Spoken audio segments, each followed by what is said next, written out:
नमस्कार, हमारी YouTube channel वेदांत में आप सभी का एक बार फिर से स्वागत है। दोस्तों, आज हम बात करेंगे कि हमारे घर के सामने या हमारे घर में या घर के आंगन में हमें कौन से पशु पक्षियों को रखना बहुत ही शुभ माना जाता है। तो सबसे पहले हम बात करेंगे गाय की।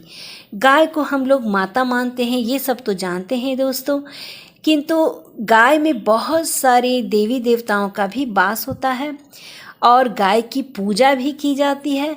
तो गाय को पालना, गाय को रखना बहुत ही शुभ माना जाता है। गाय की सेवा करना कई लाख पुण्य के बराबर होता है। तो ये तो सही है कि गाय को रखना, गाय को पालना, गाय की सेवा करना बहुत ही शुभ माना जाता है। जिस घर में गाय होती है उस घर का वातावरण बहुत शुद्ध होता है, पवित्र होता है और बहुत सारे देवी देवताओं का वास वहाँ होता है। दूसरा बात करते हैं तोता। हाँ दोस्तों, तोता पालना भी बहुत शुभ माना जाता है। तोते को घर में रखना वहाँ का वातावरण को शुद्ध करता है और पॉजिटिविटी आती है और सकारात्मक ऊर्जा आती है। तो तोता पालना भी बहुत शुभ माना जाता है। बहुत पहले के लोग घोड़ा रखते थे घर के पास में और हाथी भी पालते थे, किंतु अब ये सब चीज़ें बहुत कम होती जा रही हैं और लोगों में उतनी क्षमता शक्ति नहीं है कि वो घोड़ा या हाथी पाल सके, रख सके। किंतु घोड़ा और हाथी रखना भी बहुत शुभ माना जाता है। कहा जाता है कि जिस घर में घोड़ा रखा जाता है, घोड़े को पाला जाता है, उस घर में निगेटिव ऊर्जा नहीं आती है। वहाँ का भी वातावरण बहुत शुद्ध होता है और सकारात्मक ऊर्जा आती है। तो घोड़ा पालना भी बहुत शुभ माना जाता है। आज भी बहुत जगहों पर घोड़े रखे जाते हैं, उनकी सेवा की जाती है और उनसे कमाई की जाती है। तो ये भी एक शुभ फल है। हाथी को तो अब कोई पाल ही नहीं सकता, क्योंकि अब फैशन का ज़माना है, लोग अब उतना मेहनती नहीं है। हाथी को पालना तो अब बहुत ही कम जगहों पर हाथी रखा जाता है। खरगोश को भी घर में रखना बहुत शुभ माना जाता है।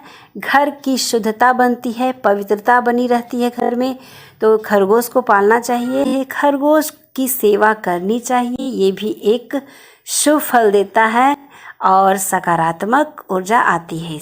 मोर, तो मोर भी आज के ज़माने में बहुत ही कम जगहों पर रखा जाता है। आजकल तो ये सब चीज़ें ज़ू में रखी जाती है, चिड़ियाघर में रखी जाती है, वहाँ लोग जाते हैं देखने के लिए।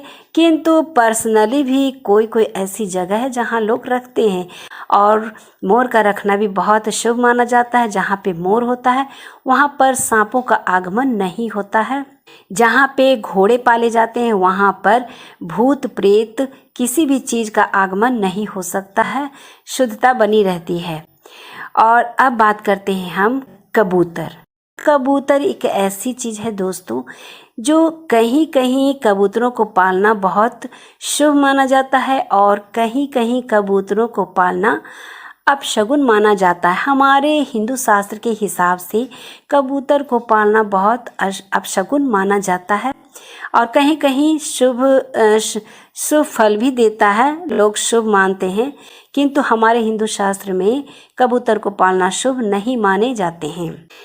तो कुत्ता पालना शुभ नहीं होता है।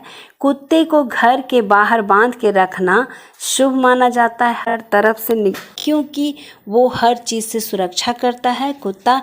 और नेगेटिव ऊर्जा को भी, कोई भी नेगेटिव ऊर्जा हो तो कुत्ते को सबसे पहले आभास होता है, उसे पता चलता है, जिससे कि वो भौंकना शुरू करता है और लोग जान जाते हैं कि यहाँ पे कुछ न कुछ तो बुरी शक्तियाँ हैं।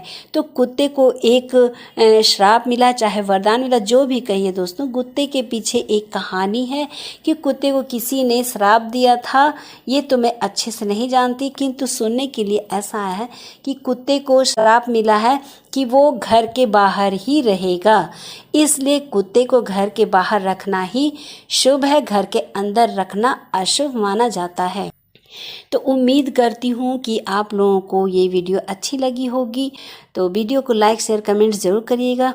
नए हो तो चैनल को सब्सक्राइब जरूर कर लें। और फिर मिलती हूँ एक अलग टॉपिक के साथ, जानकारी के साथ। तब तक के लिए मैं निशा कुमारी आप सभी से आज्ञा चाहती हूँ।